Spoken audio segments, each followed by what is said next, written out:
Bueno, buenas tardes. Gracias a mis compañeros porque me han dejado comenzar inaugurar esta mesa de redonda. Tengo que coger el AVE y por tanto me pedía un poco de prisa. Agradecer a la universidad, Mohammad, mi querido y amigo, que hemos trabajado muchos temas de diálogo interreligioso aquí en Viena, en la Academia Europea de Religiones. Fernando, bueno, hemos tenido muchos temas juntos y agradezco la invitación y me ha dicho, sobre todo no te alargues. Yo no me voy a alargar, no voy a abusar de esta amistad que tenemos. Mi intervención va a ser, primero voy a hacer una contextualización sobre qué es el diálogo interreligioso, qué elementos hay en el diálogo interreligioso, qué temas, obstáculos hay en el diálogo interreligioso, esos problemas también que podemos encontrar en el diálogo interreligioso y después, como han comentado, estas dos aportaciones, el diálogo interreligioso a las religiones y el diálogo interreligioso al mundo, ¿sí? Especialmente en una aportación sobre los Objetivos de Desarrollo Sostenible 2030, que son una medida que Naciones Unidas ha aplicado a nivel mundial para medir el bienestar social. Vamos a ver qué hacen las distintas confesiones religiosas a nivel internacional sobre este tema. Primero, excúseme porque el primer día no estuve en la primera conferencia y no sé si me repito en alguna cosa, pues me disculpen. Yo he intentado las cosas que voy a decir que no se hayan dicho en los otros oradores porque pienso que así se hace un poco más ameno e interesante. Entendemos el diálogo interreligioso como la armonía entre las religiones. Esta es la definición, a diferencia del diálogo ecuménico que busca la unión, por ejemplo, de los cristianos con temas específicos. Hablar del diálogo interreligioso actualmente ya es casi como hablar de una marca aceptada, una marca de éxito. No se tiene que explicar mucho qué es el diálogo interreligioso, si más o menos todo el mundo ya incluye esta dimensión de intercambio, ya sea de palabra, de vida. Esta mañana se han comentado temas referentes a este intercambio. También se ha hablado de los tres aspectos que intervienen en el diálogo y que están interrelacionados. El diálogo intrarreligioso, que se da dentro de las propias religiones, que es necesario un diálogo intra, en el sí de cada una de las confesiones religiosas, para hacer un diálogo interreligioso. Nos tenemos que poner de acuerdo entre distintas confesiones religiosas para cuando explicamos a otras confesiones religiosas quiénes somos, pues qué acuerdos tenemos sobre quiénes somos, ¿no? Nuestra identidad. Y el diálogo interreligioso también nos da puerta a otro diálogo que es el diálogo extrarreligioso. Y con extrarreligioso también hay dentro aquí el diálogo interconviccional, que interconviccional hay creyentes y no creyentes.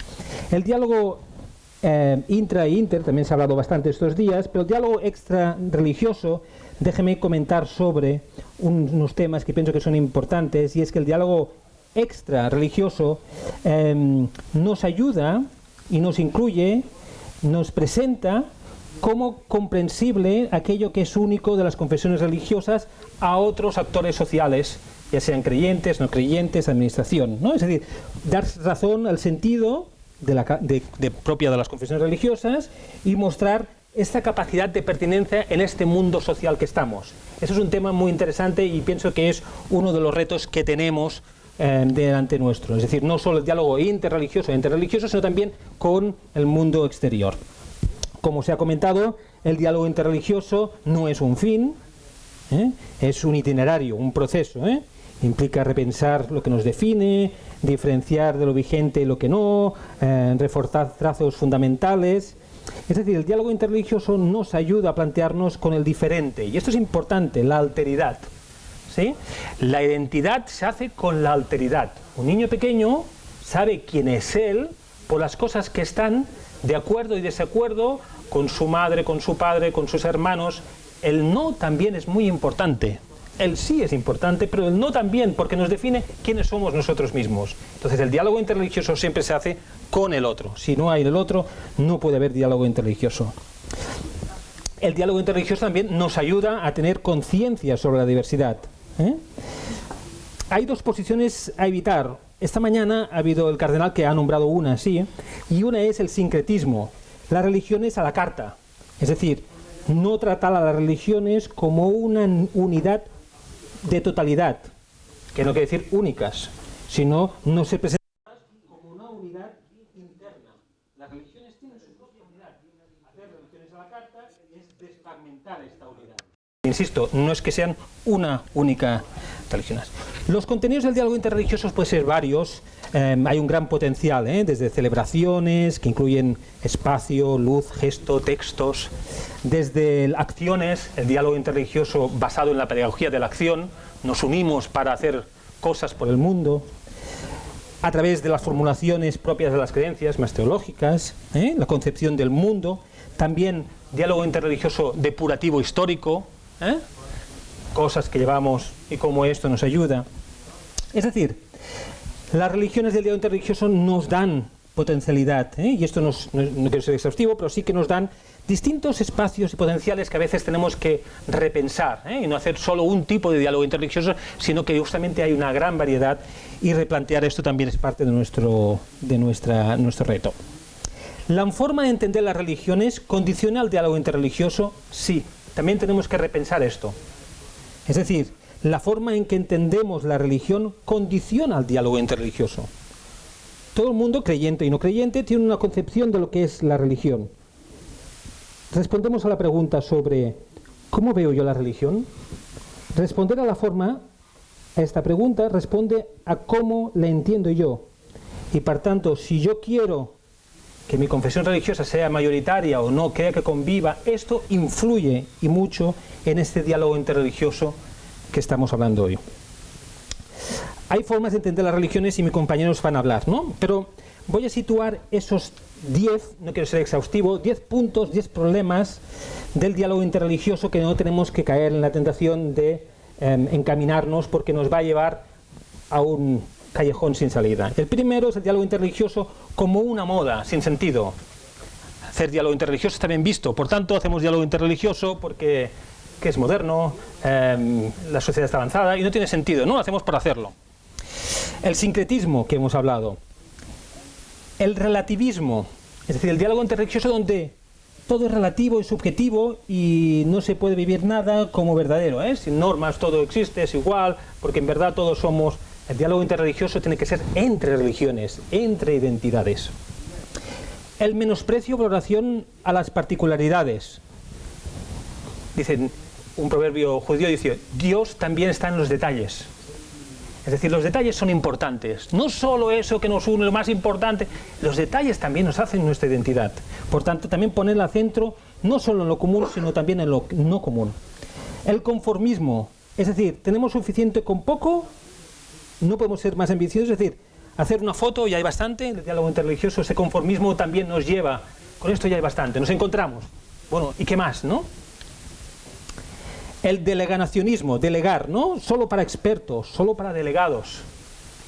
Realmente hay 3 actores muy importantes del diálogo interreligioso: las comunidades religiosas, la sociedad civil con las administraciones y los expertos.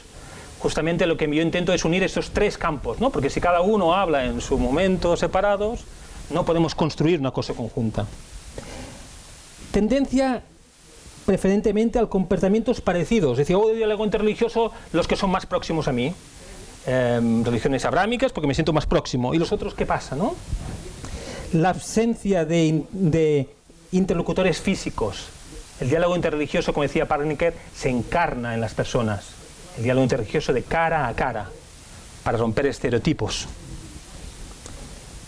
La ausencia del diálogo interreligioso como parte de propaganda, ¿no? De una confesión religiosa, ¿no? Mira, hacemos esto como propaganda, no como un descubrimiento, ¿no? Y aquí voy a hablar de obstáculos. La violencia en el mundo afecta, ni que sea en el mundo, también en las propias religiones. El tema de las reticencias de ciertas personas dentro de las confesiones religiosas, se le ha preguntado al cardenal sobre esto hoy. El miedo al cambio. El miedo al cambio. El respeto excesivo al otro. Bueno, no quiero hablar con mucho por si le ofendo, ¿no? Entonces no entras. Esto es un freno. La secularización, que me parece mi compañero va a hablar, no voy a entrar mucho en este tema, ¿no? Y a veces la falta de un lenguaje también compartido. ¿Qué nos aporta el diálogo interreligioso a las propias religiones? Nos obliga a repensar el propio camino y la identidad, ¿no? Hemos hablado que es antídoto de las actitudes, ¿no? Excluyentes. Y me gusta esta expresión de antídoto de actitudes excluyentes. ¿Por qué? Porque fundamentalismo es una palabra que tiene connotación teológica del protestantismo. Integrismo viene de contextos católicos. Fanatismo viene de fanos, que es un lugar sagrado, ¿no? Es decir, todos tienen una raíz muy occidental, y me gusta esta expresión que hemos utilizado para este congreso de antídoto de actitudes excluyentes. Tenemos que entender que como antídotos, ¿por qué, no? ¿Por qué funciona este antídoto? Porque el fundamentalista o la persona excluyente, que me gustaría más aquí, tiene miedo al cambio, tiene un pánico al pluralismo. ¿Por qué? Porque el pluralismo es generador de incertidumbres, provoca duda, y la duda puede hacer sufrir, porque puede dar inseguridad. La ignorancia nos puede dar seguridad. Pero, como dice un amigo, en la pluralidad solo puede vivir el ser humano maduro. Cuando una persona es madura, cuando acepta también el otro, nos ayuda a descubrir justamente lo que somos próximos y lo que somos distintos. Hay caracteres excluyentes que son pasivos y activos, no tenemos que confundir, ¿eh? Es decir, hay fundamentalismos que dicen pasivos y activos. Pasivos de reclusión, ¿no? Tendencia a cerrarse, me cierro en mi casa y ya está. También es una manera de excluir, ¿eh? No es solo el que dice, no, tú no sirves, esto es el activo, sino el que si me cierra en la casa y no quiere participar en la vida social también es excluyente. El diálogo, por tanto, el diálogo interreligioso tiene repercusiones colaterales positivas, ¿no? Se ha hablado esta mañana, lazos humanos, diálogo, paz, colaboración, desarticular estereotipos. De hecho, Paniker declara que en el fanatismo, él dice, no deja de ser una mala hierba religiosa bien conocida, y que el diálogo entre religiones es el remedio, una necesidad vital, porque significa purificación. Purificación quiere decir limpieza de uno mismo también. ¿Qué nos da en la sociedad? El diálogo interreligioso a nivel internacional, y esta última parte es la que... ¿No funciona la pantalla? ¿Has pedido...? La pequeña, pero la mayor. Vamos a hablar ahora brevemente, porque tengo ya, no sé si tengo 5 o 10 minutos, ¿no? ¿Qué genera la sociedad? Vamos a hablar un poco de los grupos de diálogo interreligioso, ¿no? ¿Qué aportan a la sociedad? Primero, comentar que los grupos de diálogo interreligioso, como las religiones, actúan por un bien mayor. Esto lo ha dicho hoy el cardenal. Actúan por un bien mayor. No hacen... Está bien, sí. No hacen diálogo interreligioso porque lo pide Naciones Unidas. No hacemos actos para cubrir un ODS porque es necesario. No, lo hacen por convencimiento, por la unidad, por el otro. Y esto es importante porque no lo hacen por... Y ahora os voy a presentar un estudio sobre... tardé unos cuantos años en dedicarme a estudiar los grupos de diálogo interreligioso internacionales, qué hacían, y los puse en relación con los Objetivos de Desarrollo Sostenible, para hacer un mapa sobre exactamente qué aportan los grupos de diálogo interreligiosos internacionales. Analicé 400 grupos, sus actividades, sus actividades y sus objetivos, para ver qué impactos, qué hacían sobre el tema del bienestar social o los ODS. Antes comentar, indudablemente, que la religión tiene un espacio presente en la sociedad, tanto si se quiere como no, ¿no? Es decir, Durkheim, un gran sociólogo, decía, si la religión ha dado un lugar a todo lo esencial en la sociedad, es porque la sociedad es el alma de la religión, ¿no? Otros, Taylor, Habermas, Casanovas, hablan el mismo lenguaje, ¿no? La importancia de la religión en el espacio público porque forma parte, ¿no? Supongo que él hablará de estos temas, forma parte de la identidad, ¿no? Es individual y se expresa colectivamente, y como es colectivamente está en el espacio público. Del estudio que hice sobre los Objetivos de Desarrollo Sostenible y las organizaciones internacionales, aquí veis dos líneas de cada uno de los ODS. Tenemos los 17 ODS, Objetivos de Desarrollo Sostenibles, y analicé los objetivos y los temas, las acciones. Y vimos que las confesiones religiosas principalmente lo que trabajaban más es el ODS 16, que es paz, justicia, instituciones fuertes. ¿Por qué? Porque no puede existir diálogo interreligioso si no hay paz. Forma parte de su esencia. Es propio hablar de la paz, de trabajar por un mundo mejor, de la justicia, forma parte, se crea desde este ODS 16. Otros temas interesantes que creen los grupos de diálogo interreligioso internacionales son las ciudades sostenibles y la educación, dos grandes pilares que los grupos de diálogo interreligioso trabajan. Como veis aquí hay objetivos y acciones. Los separo. ¿Por qué? Porque las acciones es una cosa puntual y el objetivo es una cosa propia de la organización como intrínseca, es su misión. ¿Sí? Y es interesante ver si realmente lo hacen como una cosa, como una actividad, o realmente lo incorporan como parte de su estructura, ¿no? De hecho, hago un análisis cómo van variando esto, ¿eh? Los ODS es menos trabajado. Alguno sorprende. Tenemos el ODS 14, que esto de alguna manera es bastante natural, es el tema del mar, no el agua, el mar. ¿Qué pasa? Que los grupos de diálogo interreligioso y las religiones son terrestres. Los espacios sagrados son en la tierra. El mar, ¿qué es el mar? ¿De quién es el mar? ¿De todos? ¿De nadie? ¿Sí? Al trabajar todos por el mar y lo que no es trabajar por una cosa concreta, porque no es nuestro medio. En cambio tenemos otros dos ODS, que es el tema de las energías y el tema de la 12, que es consumo y producción responsables.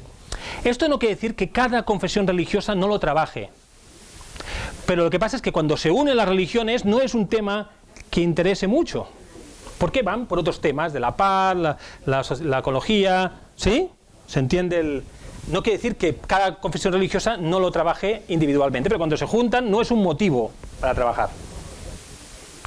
Si lo juntamos por análisis sobre campos de acción, vemos que obviamente se encargan más del tema social, un 76%, y biosfera un 4%, economía un 15%, pero hay un tema importante e interesante, es que todos los ODS, ya sea por acción o por objetivo, son tratados por los grupos de diálogo interreligioso. Por tanto, solo que haya una entidad a nivel mundial de las 400 que trabaje un ODS, es que todo el mundo lo puede trabajar. Si no lo trabajan es porque no han visto prioridades, no lo sabían. El cómo lo hacen es otra pregunta. No es solo el qué hacemos, sino también cómo lo hacemos. ¿Cómo nos organizamos? Hay encuentros, conocimiento. Realmente el conocimiento, el estudio, ¿no? A través del estudio es de lo menos que se trabaja en trabajar estos ODS, ¿no? Se hacen encuentros, se hacen programas de formación. Esto sí que existe. Pero trabajar sobre el conocimiento, como desde el punto de vista más universitario, es el menos trabajado. Después lo relacioné con el Producto Interior Bruto. Los países más ricos hacen un ODS y los países que están arraigados en grupos de diálogo interreligioso internacionales, que quiere decir que están en más de un país, pero sucede que están en un país, ¿influye que estén en un país más rico según su ODS? No. ¿Veis que no? Es igual si es un país más rico o si es un país más pobre. Hacen lo mismo. Lo que sí que diferencia es el cómo. Los países más ricos se dedican más al tema de encuentros, normalizaciones del espacio público, donde explico yo las religiones del espacio público y tal. En cambio, los países con menos Producto Interior Bruto hacen más formación.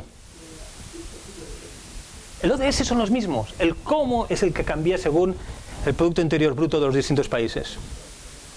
Entonces, yo me planteé, ¿los ODS pueden ser un espacio de diálogo interreligioso? Claro, vemos que hay ODS que comparten más fácilmente y por tanto pueden ser más fácilmente de encuentro. Aquí tenemos Islam, judaísmo y cristianismo, ¿no? Por ejemplo, educación. Las tres confesiones religiosas es un tema muy importante, ¿eh? La educación en el cristianismo, la educación en el Islam, es un tema muy importante. Por tanto, este ODS es fácilmente que comparten. En cambio, hay otras como esto, tengo que avisar que estos números son del 2019, por tanto podía variar. El tema del Climate Action ha cambiado, este ha cambiado bastante, pero hay otros que aún continúan. Otros, sobre todo, por ejemplo, el tema de justicia, paz, es otro tema muy importante, se encuentra mucho para hablar sobre la paz mundial.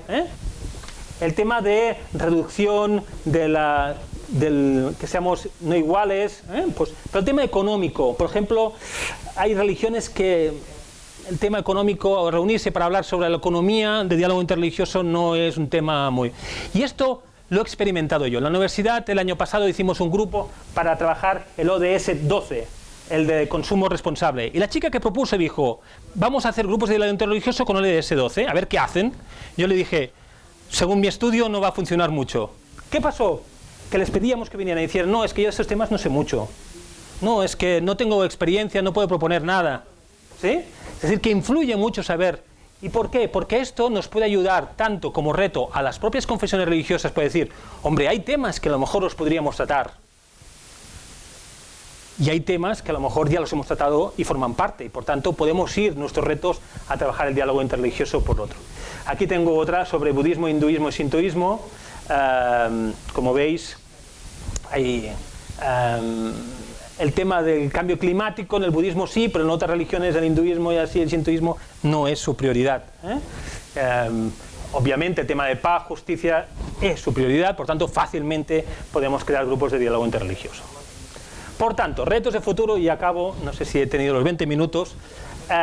Uno, estar presente en la sociedad, en el espacio público. Es nuestra responsabilidad, los grupos de diálogo interreligioso, estar presente, que sea auténtico, se ha hablado, los temas de diálogo interreligioso. Nuevos actores, nuevas formas, nuevos espacios. Crear estos espacios más interrelacionados. Reconocer la responsabilidad de las propias religiones con su diálogo.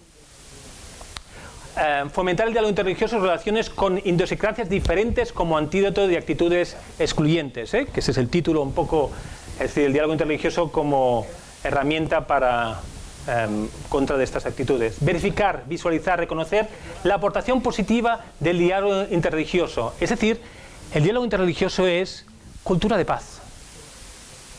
Así de fácil. Es crear cultura de paz, pero no solo entre las religiones como si fuera una cosa.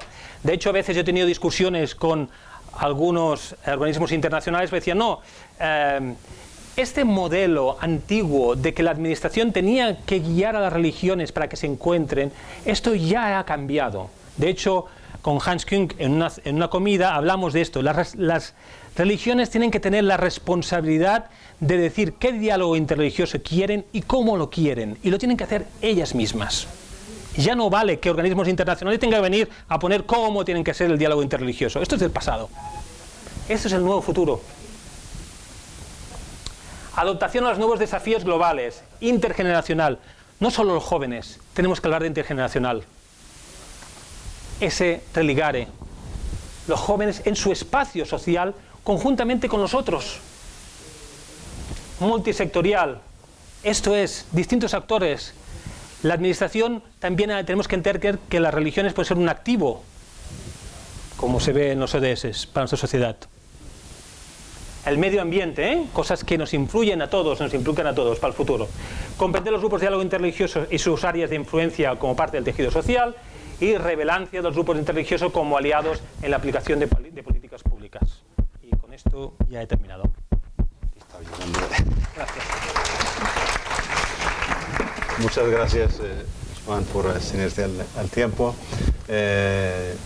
Antonio, cuando quieras. 20 minutos también. Muy bien.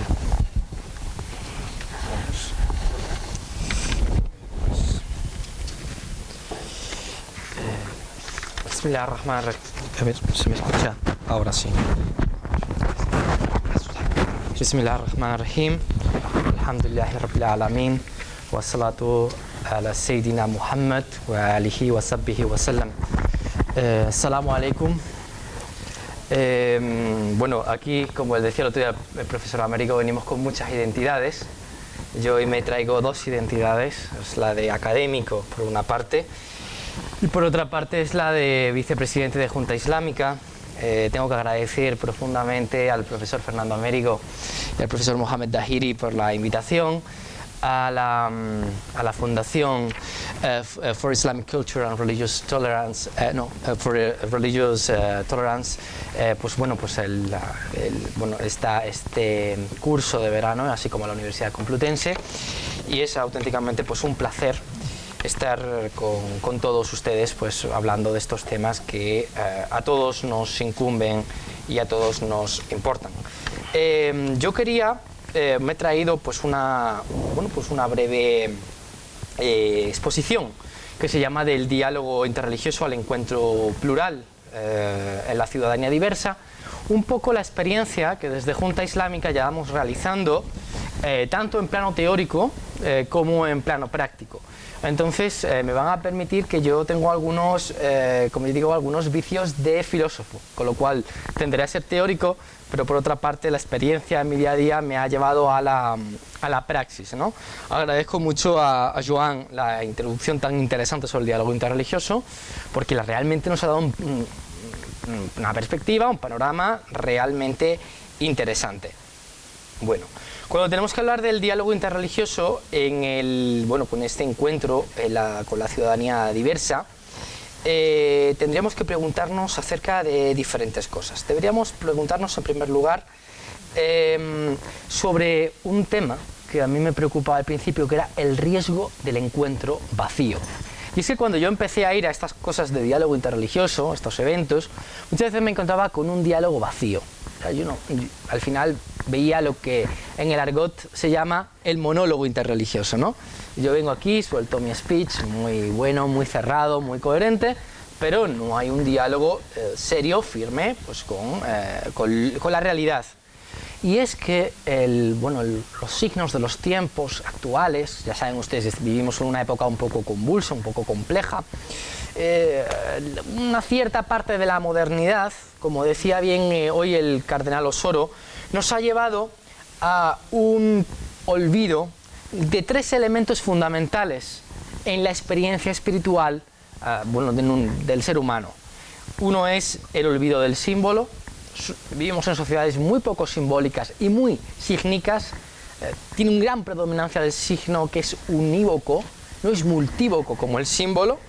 Otro es el olvido del mito, que articulaba esos símbolos con una narrativa, nos daba coherencia, teníamos mitos para poder construir, mitos filosóficos, mitos religiosos, mitos de diferente tipo, y el olvido de los ritos. Ha habido una progresiva laicidad negativa que ha ido eliminando por creerlos que no son necesarios, eliminando los ritos. Entonces, vivimos en un mundo en el que filosóficamente podemos decir que vivimos en una continua nostalgia. Una continua nostalgia que es o una,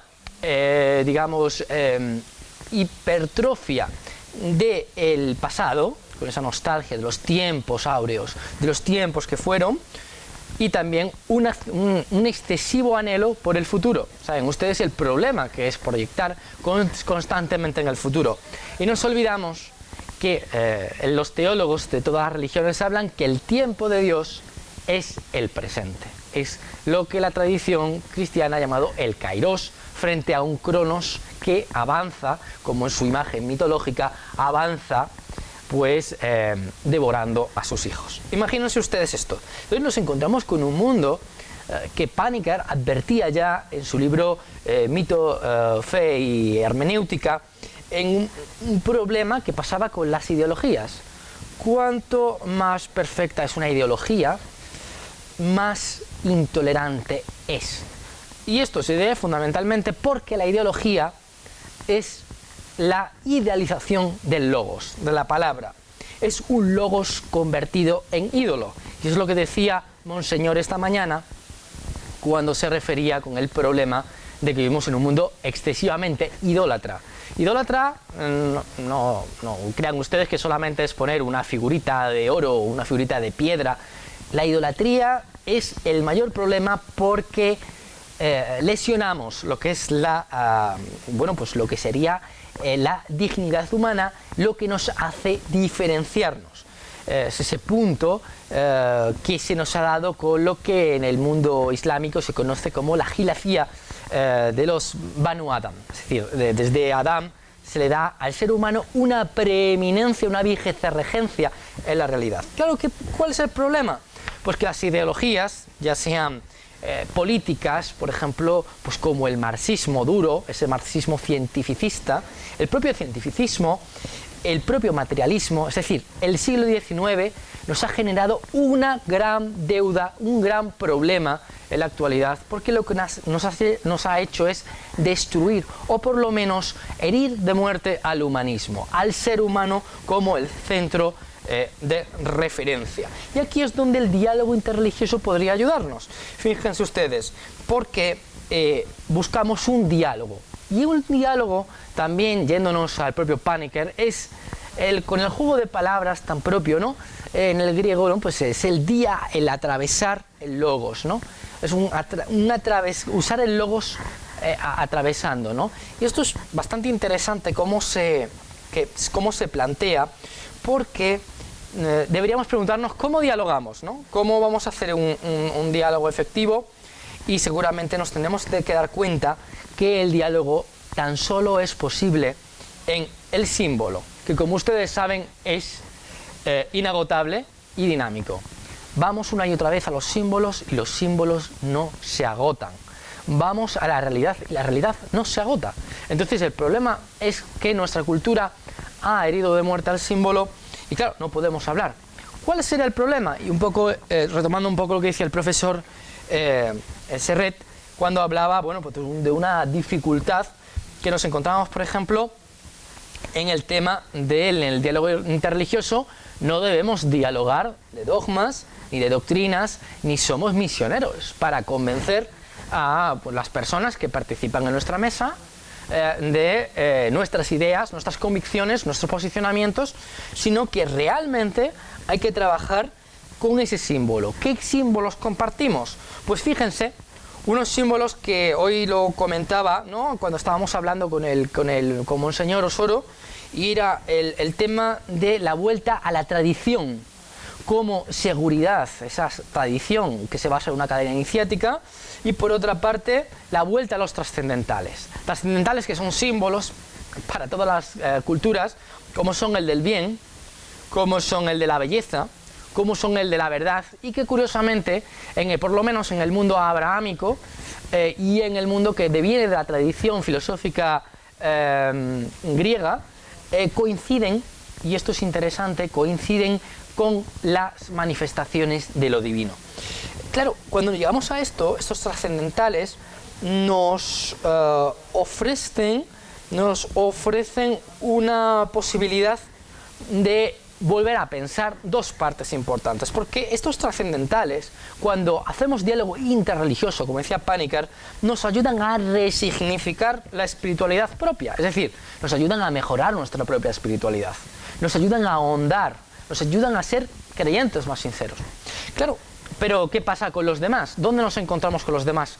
Pues como decía también muy bien el profesor Serret, pues una de las propuestas que se hizo fue la que el profesor Hans Küng, recientemente fallecido, proponía, y es un encuentro en valores comunes. De nuevo, otra vez símbolos. Esos valores que son esa ética, una ética, si quieren ustedes llamarle, esa ética mundial que decía él, esa Weltethik, que lo que produce o lo que sugiere es un encuentro en otro espacio diferente, que me consta de que este es el que va a hablar Rafa después.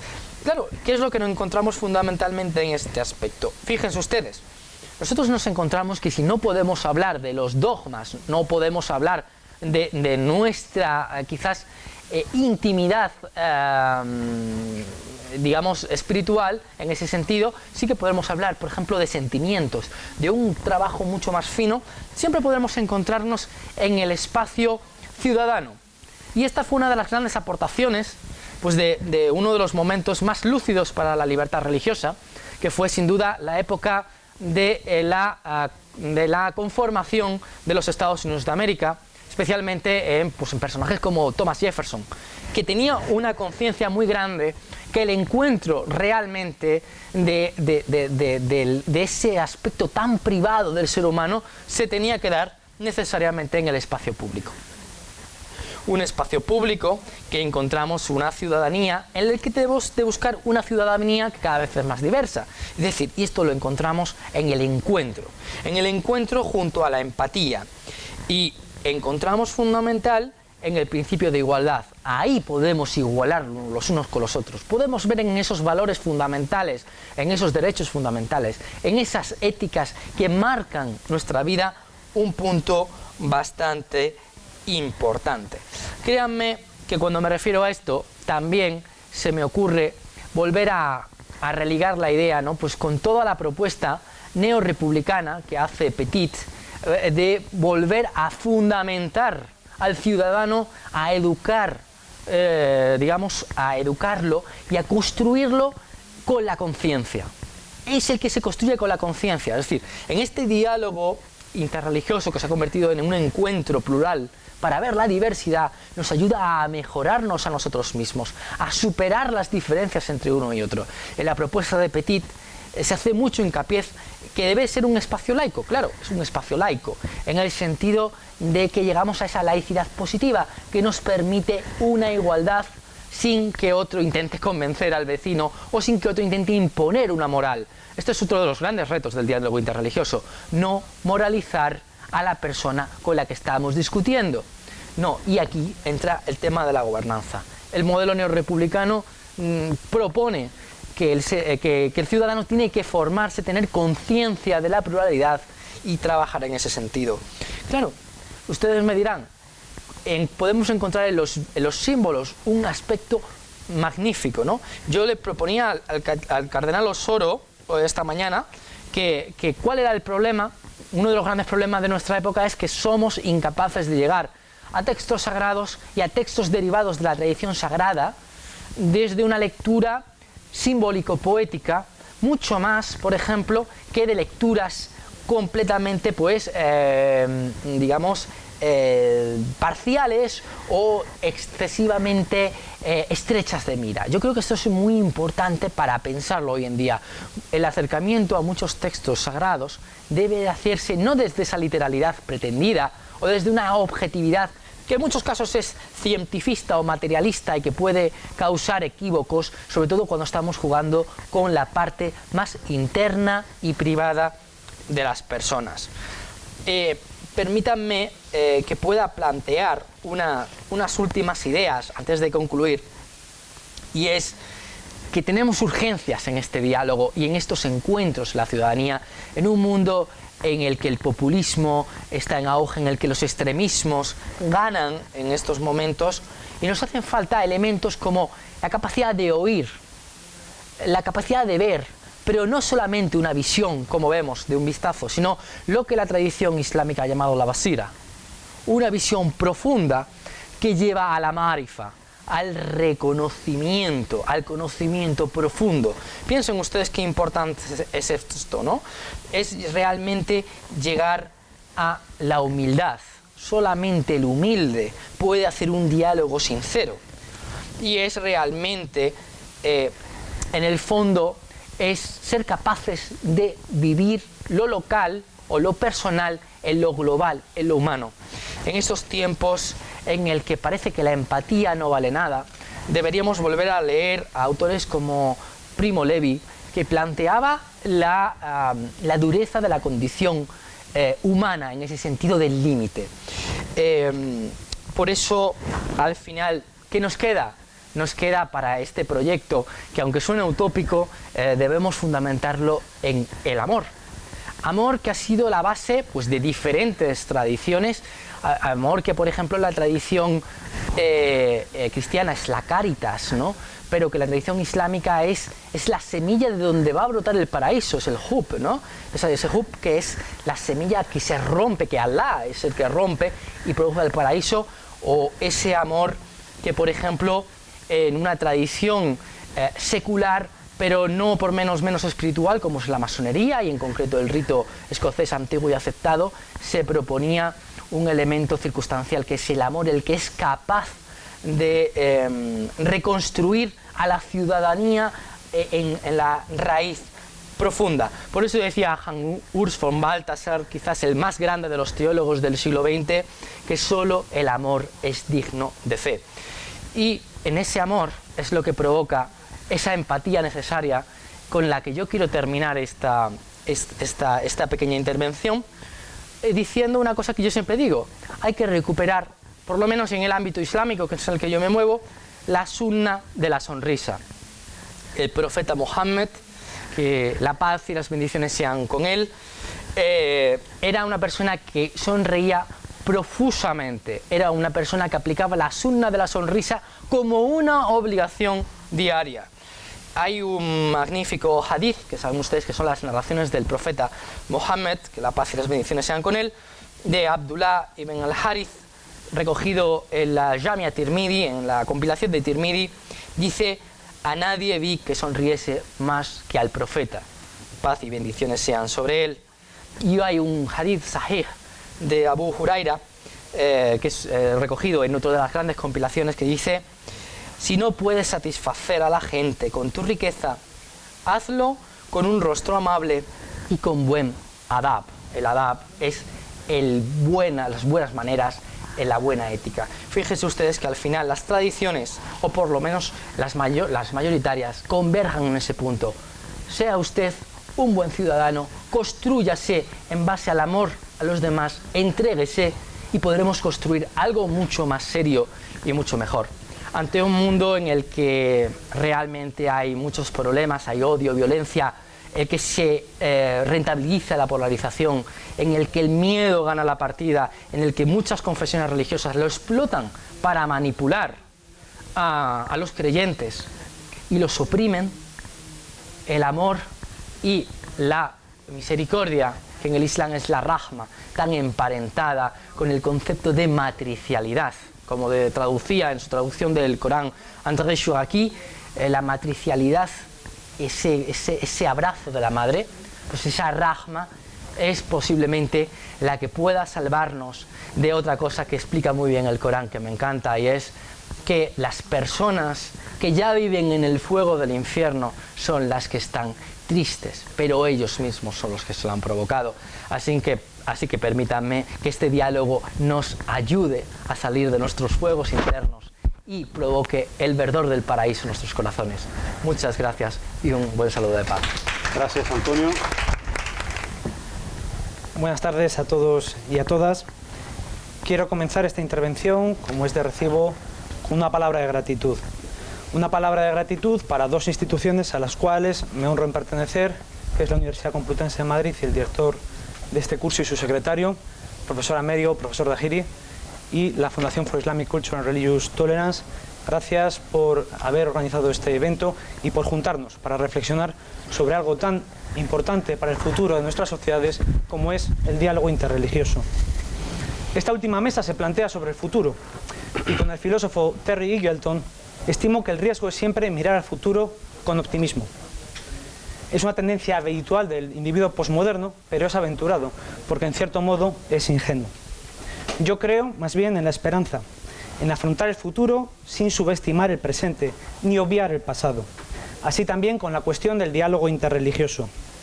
El título del curso que nos ha acompañado durante estos 2 días de reflexión creo que recoge esta clave, que no ignora la complicación del presente, que no ignora que nos encontramos en un momento de profundos debates, de polarización, de diferentes caminos de futuro, siendo unos más aciagos y otros más halagüeños. Es, como señala el filósofo alemán Jürgen Habermas, reconocer que el camino hacia un futuro mejor y distinto pasa por resolver y dar solución a las cuestiones de las tendencias fundamentalistas y naturalistas secularistas, aquellas para las que, de uno u otro modo, solo existe identitarismo excluyente y a las que cabe decir una palabra. Y, por supuesto, una palabra dialógica. Bueno, en el fondo toda palabra es dialógica. Hasta un monólogo consigo mismo es diálogo, porque el ser humano, como decía Taylor, busca siempre ese diálogo con los otros significativos. Pero sin duda el descubrimiento de un mundo global, dice Hans Jonas, el sociólogo Hans Jonas, el descubrimiento de un mundo global ha hecho que el diálogo devenga necesidad. El diálogo interreligioso se configura así como espacio fundamental para alzar esta palabra. Por eso quiero plantear 3 cuestiones fundamentales, a mi entender, para el diálogo interreligioso de cara al futuro de la cuestión. Estas 3 cuestiones son, en primer lugar, el diálogo con la secularidad. Ojo, no solo un diálogo con la secularidad como agente activo, diálogo interconviccional, sino un diálogo con la propia secularidad como concepto por parte de las tradiciones religiosas. En segundo lugar, la importancia del nivel cotidiano. Y en tercer lugar, la necesidad de enfocar la mirada a un espacio, el margen de la sociedad. Primer reto. El primero de ellos es la secularidad, que nos remite a un potencial olvidado a la hora de analizar el diálogo interreligioso. Quiero decir que para que pueda existir diálogo interreligioso debe haber en cierto modo un retraimiento, un pero, un espacio dejado vacío. Ese retraimiento que hace que no te juzgue por tu diferencia y por el que tempranamente abogaba Voltaire en las cartas sobre la tolerancia.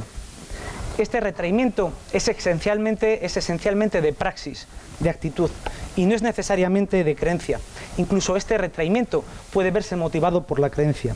Sin embargo, no podemos obviar que en grandes ocasiones, en muchas ocasiones también de la historia, este replanteamiento, este espacio, esta voluntad de crear espacio, ha implicado un cambio de creencia, como recordaba el propio cardenal Osoro con el rechazo al extra ecclesia nulla salus, fuera de la Iglesia no hay salvación, durante el Concilio Vaticano II. Este espacio posibilitador del diálogo ha existido de uno u otro modo a lo largo de la historia, y testimonio de ello han dado las distintas religiones, y se encuentra preciosamente representado y ejemplificado en el encuentro entre el sultán Al-Málek y San Francisco de Asís en el siglo XIII, mientras afuera las cruzadas seguían su curso. No cabe coacción en la religión, señala el Corán, y el Señor es espíritu, y donde está el espíritu del Señor, allí está la libertad, dice San Pablo en la segunda carta a los Corintios. Creo que esta voluntad presente, recogida y en concomitancia con la larga historia de las religiones, se ha afianzado en la secularidad, entendida como la irrupción de un espacio de neutralidad y la posibilidad misma del pluralismo. Esto nos conduce a las relaciones entre religiones y secularidad, y creo que la cuestión fundamental es el replanteamiento de la secularidad por parte de las religiones y el rol de estas mismas para la consecución de la misma. Quiero decir que la secularidad, vista desde las religiones, debe dejar de ser la historia de un otro, porque es en parte la historia de ellas mismas. De nuevo emerge siempre la tentación de contemplar la historia como sucesión de conflictos entre posturas seculares y religiosas, el Estado y la Iglesia, la modernidad europea y otros espacios del mundo, y no vislumbrar las múltiples oportunidades de encuentro que también encierra y atesora esta historia. En este sentido, la historia de las relaciones entre la secularidad y las religiones es también una historia de interacciones entre ambas a lo largo de la historia y con las diferentes culturas de nuestro mundo. Además, hoy cabe decir que la modernidad es un discurso global y que en parte, aunque no del todo, ha perdido su impronta eurocéntrica para permitir la irrupción de nuevas modernidades distintas y plurales. Como señala el filósofo alemán Jürgen Habermas, los discursos interculturales sobre los fundamentos de un orden internacional más justos ya no se pueden hacer unilateralmente. En esta historia de interacciones no solo hay intervención externa de la modernidad hacia las religiones, sino que hay contribuciones de las propias religiones a la modernidad y a la secularidad, como evidencia la existencia misma del diálogo interreligioso. A este respecto, Paniker, que los compañeros amigos que me han precedido en el turno de palabra también han citado, Paniker recuerda que el diálogo interreligioso, en último término, potencia la secularización de las propias tradiciones religiosas, que en el encuentro con el otro se ven obligadas a buscar lenguajes comunes, buscar puntos de espacio de encuentro y, por tanto, a utilizar lenguajes universalizables. Todo esto fundamenta la visión de otra idea de secularidad, ya no entendida necesariamente como el declive de las creencias, como la irrupción del ateísmo, que son partes del proceso de secularización, sino secularidad con otros nombres, no porque queramos dotarle de otros nombres, sino porque la secularidad también tiene otros nombres, y ha sido otros nombres, y entre ellos la pluralidad.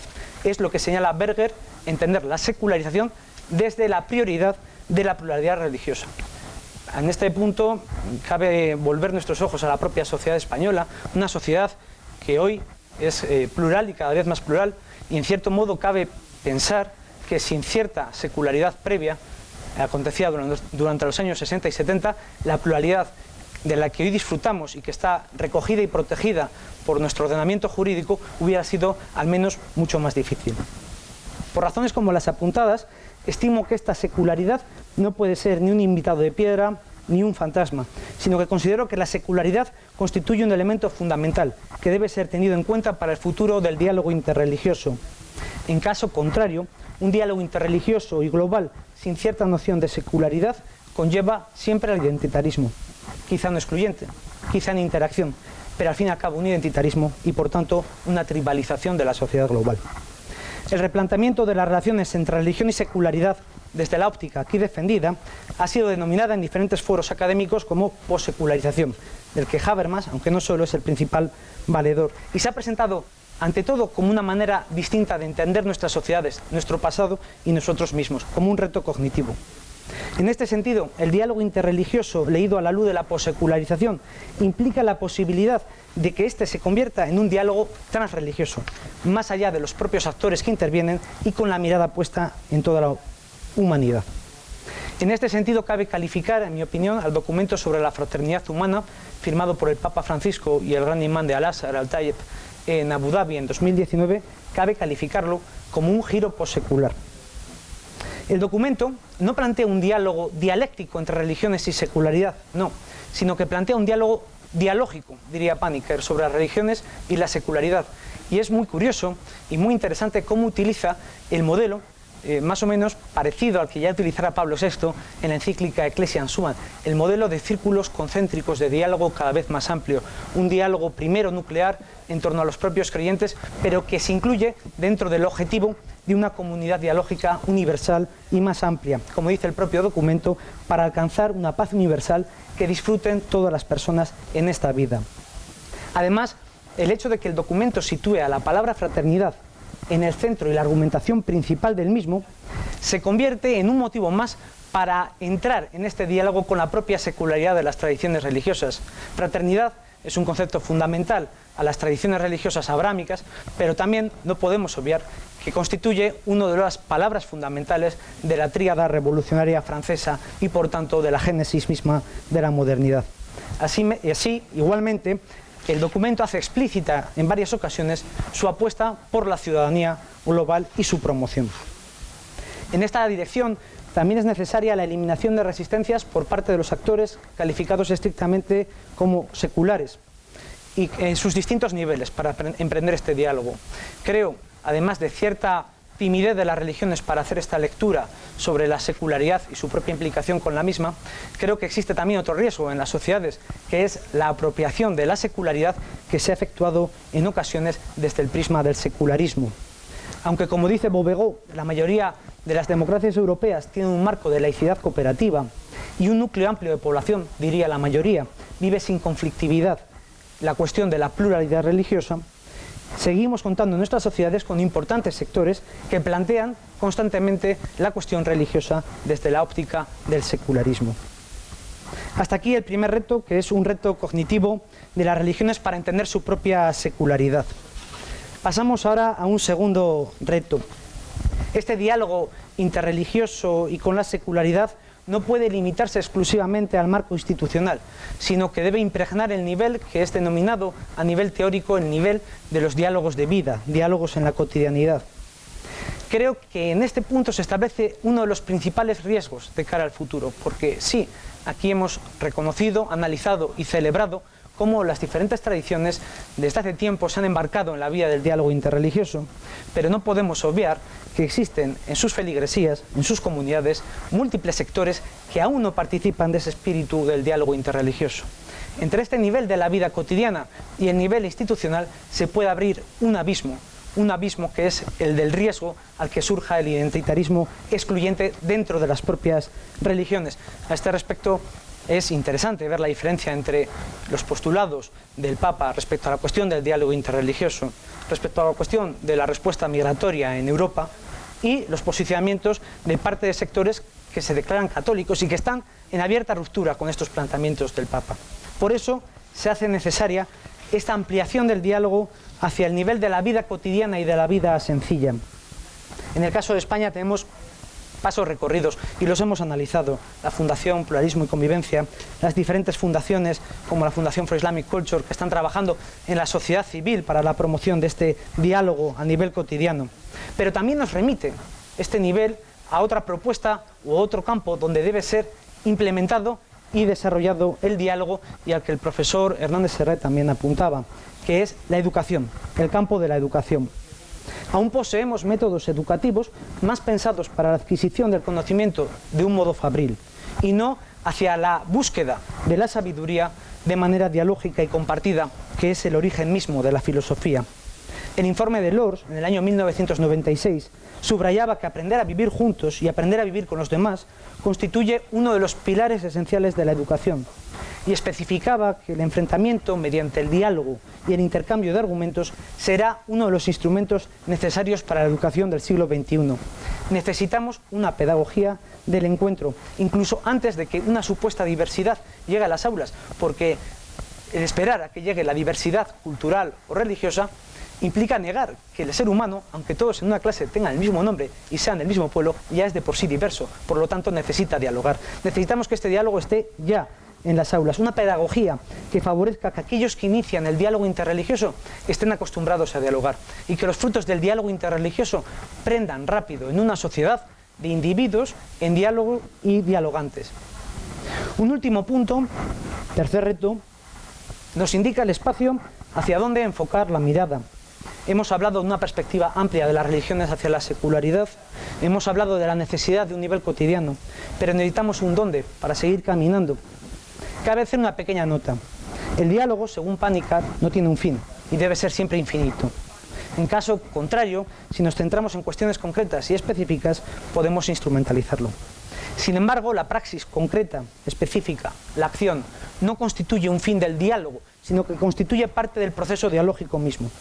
De hecho, dialogando, simplemente emitiendo palabra, estamos ya haciendo. Es la función performativa del lenguaje, según Austin. En este sentido, se perfilan campos distintos de posible acción, y el documento sobre la fraternidad humana enumera varios de ellos: la ecología, la guerra, la cultura de la paz. Pero entre todos ellos, estimo que hay uno particularmente acuciante, que es la defensa y la dignidad del propio ser humano, y particularmente de aquella situado en los márgenes de nuestra sociedad. La justicia social y la reducción de la pobreza y de la marginación constituyen retos de indudable urgencia, recogidos en diferentes puntos de la Agenda 2030. Sin embargo, ahí siguen inmensas capas de pobreza sobre las que se asientan una parte fundamental de los retos de nuestro mundo. Solo para que nos hagamos a la idea, en enero de 2021, de los 39 millones de dosis de la vacuna, que ya estaba empezándose a producir y distribuir, de los 39 millones de dosis administrados, solo 25 habían sido repartidos en países considerados pobres según los índices de desarrollo humano de la ONU. Es decir, un 0,0006%. No nos equivoquemos, aunque no solo bajo el identitarismo excluyente, también una cuestión socioeconómica. El reciente libro y premio Anagrama de ensayo El sueño de los mártires ponía de manifiesto que gran parte de las motivaciones de los terroristas en Europa no han sido culturales, no han sido religiosas, sino que básicamente respondían a mecanismos de mera exclusión. Ante un sistema económico y estructuras sociales que continúan generando capas de marginación, el diálogo entre las religiones y de estas con su propia secularidad puede realizar una contribución fundamental. ¿Por qué? Porque las religiones nos unen a su destino, pues son hermanos y hermanas. Pero el diálogo de las religiones con la secularidad lo refuerza, porque en la persona situada en los márgenes encontramos a un ciudadano y con ella nos obliga. El diálogo con esa dignidad reconocida y rescatada no puede quedar en entelequias, sino que necesita de una praxis que lo estructure para que el diálogo no devenga palabra mojada. A este respecto, cabe siempre recordar la figura del obispo Pedro Casaldáliga. Su apuesta por el diálogo interreligioso la acompañó a lo largo de su vida, y en 2003, momento en el que presentó su renuncia por motivo de haber cumplido la edad canónica de renuncia, 75 años, ratificaba en una entrevista al diario ABC que él seguía soñando con dos cosas: el diálogo interreligioso en medio de una gran intersolidaridad humana. Queridos amigos, estas tres claves apuntan de uno u otro modo al reto más importante tanto para nuestro tiempo como para el diálogo entre las religiones, que no es otro que el ser humano, el humanismo. Y el identitarista excluyente socava este fundamento, porque parte de la premisa que no todos los seres humanos somos iguales, somos dignos de la misma consideración. A esta premisa se suman otras amenazas, como el riesgo de la tecnología, que puede llegar a convertirnos en meros números, en algoritmos, o el desastre ecológico, que amenaza con borrarnos de la faz de la Tierra. Ante este escenario no solo existe futuro para el diálogo interreligioso, sino que existe necesidad. Sobre todo, y a mi opinión, y como he defendido, siempre y cuando sepa asumir la secularidad como parte de su propia historia, permee el nivel de la cotidianidad y se plantee desde el margen de la sociedad. Por eso no quiero mostrarme optimista, no, pues el presente me preocupa y su urgencia me inquieta. Más bien, yo me encuentro esperanzado, sabedor de la necesidad de transformación desde la inquietud por el presente. Por eso, no encuentro mejor manera de terminar esta breve presentación con los versos del anteriormente citado Pedro Casaldáliga, con la esperanza de que aliente un largo y fructífero futuro para el diálogo interreligioso, futuro al que este curso ha realizado una aportación muy significativa. Es tarde, pero es nuestra hora. Es tarde, pero es todo el tiempo que tenemos a mano para hacer el futuro. Es tarde, pero somos nosotros esta hora tardía. Es tarde, pero es madrugada si insistimos un poco. Muchas gracias.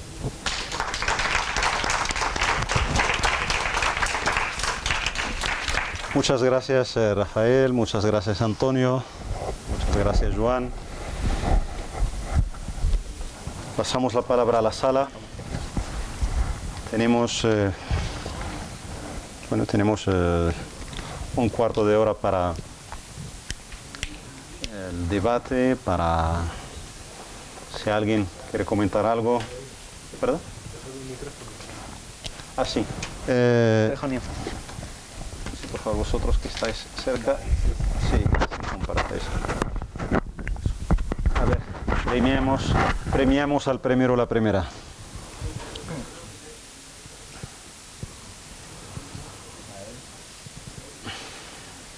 ¿Esto quiere decir que lo hemos hecho muy bien o que no se ha entendido nada? De todas maneras, hubo unanimidad entre los tres que ha sido como una llamada a defender los valores comunes, una ética mundial, también llamaron a apostar por la ciudadanía y por la fraternidad humana y global. También a Joan me gustó su definición que es al final que es el diálogo interreligioso. Pues bueno, él lo definió en dos palabras: es cultura de paz.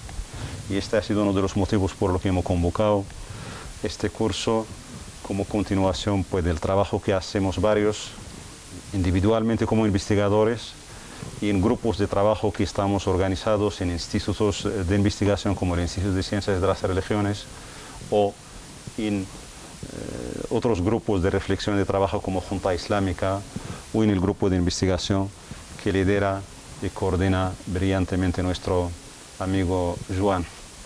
Por lo que, bueno, estoy un poco hablando para calentar o animaros a intervenir y para no me gustan los tiempos muertos, espacios muertos. ¿Sí? Eso es que siempre he tenido un poco Rafa para apoyarme por alusión.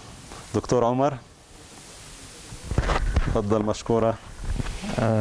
نشكر المداخلين على هذه المداخلات المثمرة، وعندي تعقيب فيما يتعلق بقضية السلام والعدل. أنا أعتقد بأن السلام يسبق العدل. السلام يسبق العدل، لأنه لولا السلام لما هيئنا البيئة التي تحتضن العدل، ولما هيئنا البيئة التي تعطي الحقوق لأصحابها. فالسلام أولوية، ثم يأتي بعد ذلك حفظ الضروريات الحياتية لكل الناس. أما فيما يتعلق بالسؤال، فبما أن المشاركين من الشباب وهذا يعني يسعدنا جميعا، فلدي تساؤل لعل المداخل الأول: كيف يمكن لنا أن نعزز قيمة الحوار بين الأديان في مستقبل العالم الرقمي؟ الآن نحن يعني يكثر الحديث حول العالم الرقمي وخطورة العالم الرقمي، وأيضا خطورة استقطاب الشباب في المستقبل. كيف لنا أن نعزز من هذه القيمة، قيمة الحوار بين الأديان، في الحوار أو في العالم الرقمي؟ وكيف يمكن لنا أن نوجد منصات عالمية في العالم الافتراضي تضمن لنا عدم يعني انفلات شبابنا في المستقبل؟ شكرا. شكرا دكتور. دكتور سريت.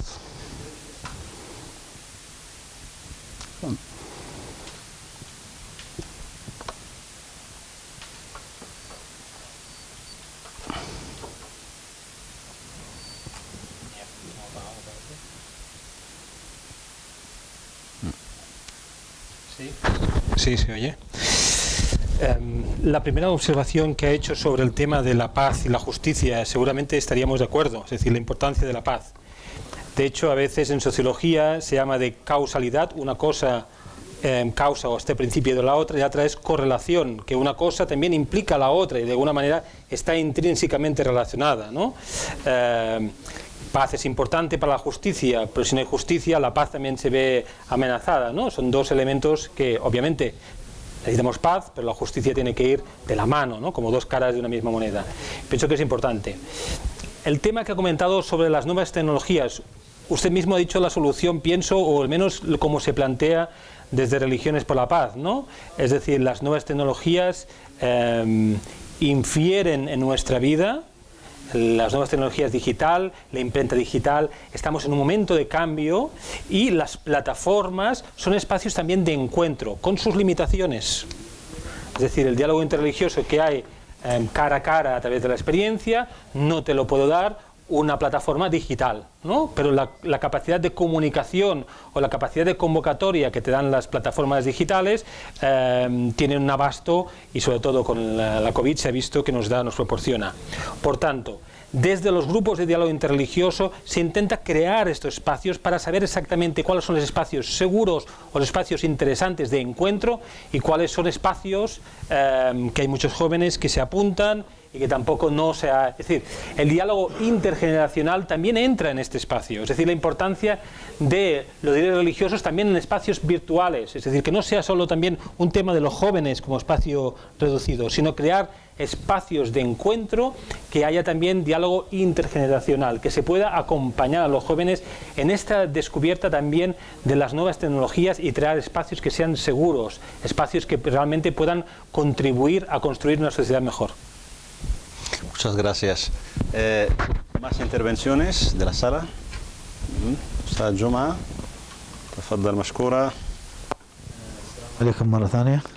نشكر المحاضرين المتدخلين في الندوة الثانية التي كانت تتحدث عن وجهات النظر في مستقبل الحوار بين الأديان.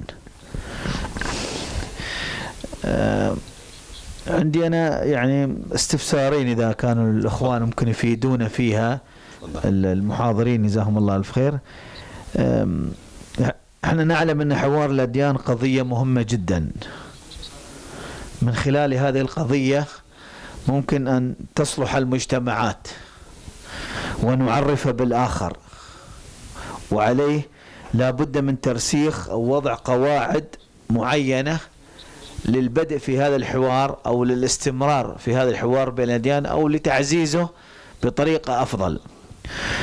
وبما أننا نتكلم عن وجهات نظر مستقبلية، معناته احنا نتحدث عن طرق تم استخدامها من مئات السنين في الحوار بين الأديان، مثل ما تكلم رفا أو تكلموا الأخوان الثانيين، والطرق هذه أخذت منحنى من مئات السنين لليوم. فكيف يمكن لنا أن نحدد ما هو البعد المستقبلي للحوار بين الأديان، أو ما هي المعايير والمقاييس التي ممكن من هذه من اليوم اللي تكلمنا فيه عن هذا الوجهات النظر في مستقبل الحوار بين الأديان، ما هي الاستراتيجيات التي ممكن أن نضعها؟ بالإضافة لتكلم أنطونيو أعتقد عن مناهج التعليم، أظني صحيح، أو الأمور هذه كلها. فكيف نعطيه بعد مثلا الآن بعد 5 سنوات شو بيكون دورنا، وين وصلنا، شو حققنا، بعد 10 سنوات شو حققنا، بعد 30 سنة شو حققنا.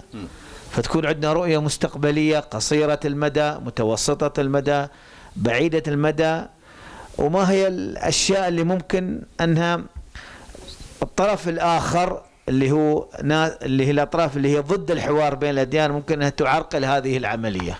شكرا أستاذ جمعة. شكرا جواب. Muchísimas gracias, Ustad Al-Kaabi. ¿Se me escucha? Creo que sí, ¿no? Sí. Sí. Vale. Bueno, el tema de una estrategia, yo creo que a corto plazo es necesaria para ver resultados. pero no debemos olvidar que estos son ejercicios globales, es decir, al final, ayer nos daba una pista muy interesante, tanto Joaquín como Inés, cuando estuvieron hablando de cómo se puede trabajar, por ejemplo, en el ámbito local. El ámbito local es uno de los espacios privilegiados. Yo creo que Joan estará de acuerdo conmigo porque nos permite la posibilidad de poder ver estos resultados mucho más cerca. ¿Por qué? Porque al final lo que se trata es que los ciudadanos se reconozcan a ellos mismos. ¿Cómo vemos esos indicadores? Pues, por ejemplo, como los observatorios sobre islamofobia o observatorios sobre racismo e intolerancia, nos podemos dar cuenta de los indicadores, entre comillas, negativos, ascensos o descensos, pero después también está en la forma en la que se cohesionan las sociedades, ¿no? En la forma que tienen las sociedades. Tendemos hacia un mundo cada vez más global y necesitamos volver, yo muchas veces digo que necesitaríamos volver a aquel espíritu del Hajj, ¿no? Pero el Hajj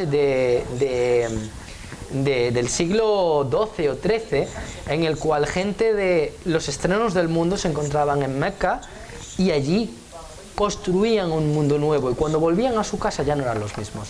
Eso que podemos aportar, por ejemplo, los musulmanes con la experiencia del Hajj, sería muy bueno llevarlo a otros espacios, por ejemplo, en ese encuentro que tiene mucho que ver con lo que ayer nos decía, creo que es Fernando, cuando hablaba de la universitas, ¿no?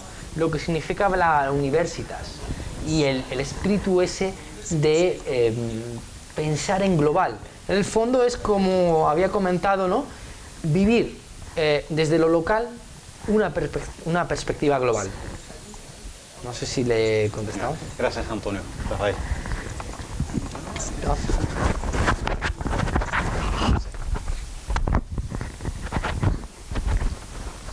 Muchas gracias, Mr. Yuma, por las observaciones, por la pregunta.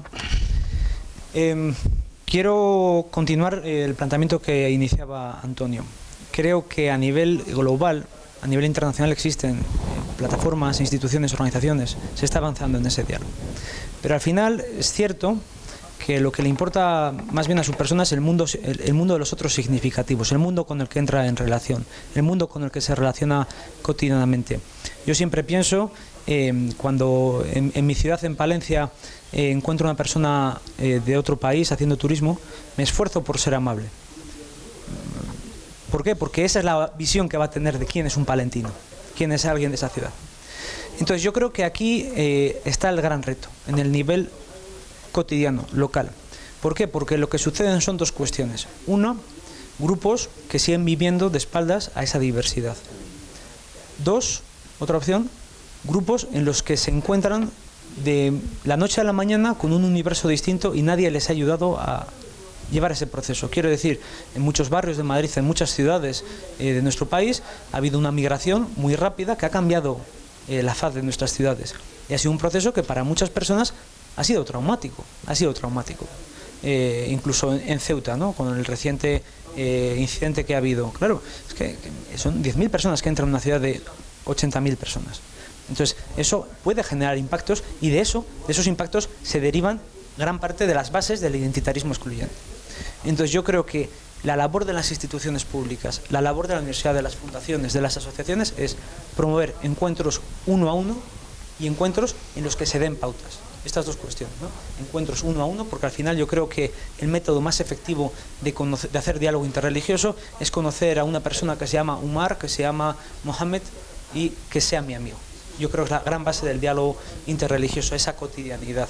De tal manera que esto, que es el ideal, se puede ejemplificar en políticas, en acciones, en actividades que conlleven ese encuentro uno a uno con las personas que forman parte de nuestra sociedad. Esto lo pienso muy significativamente para un tema que me preocupa personalmente, que es el tema de los MENAs. El tema de los MENAs, menores no acompañados, que entran por los canales migratorios, sobre todo procedente de Marruecos, y que viven habitualmente en centros gestionados por las autoridades públicas.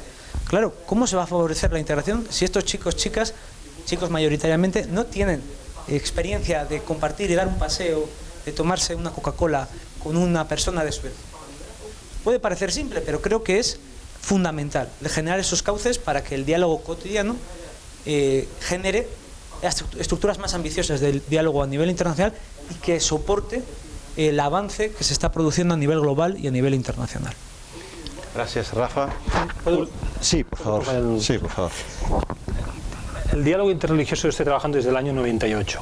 Uno de los peligros que he visto yo sobre el diálogo interreligioso es que sea un diálogo interreligioso, como han comentado anteriormente, que llegue a la nada. Es decir, no hay peor experiencia que un diálogo interreligioso que la gente después diga no ha servido para nada.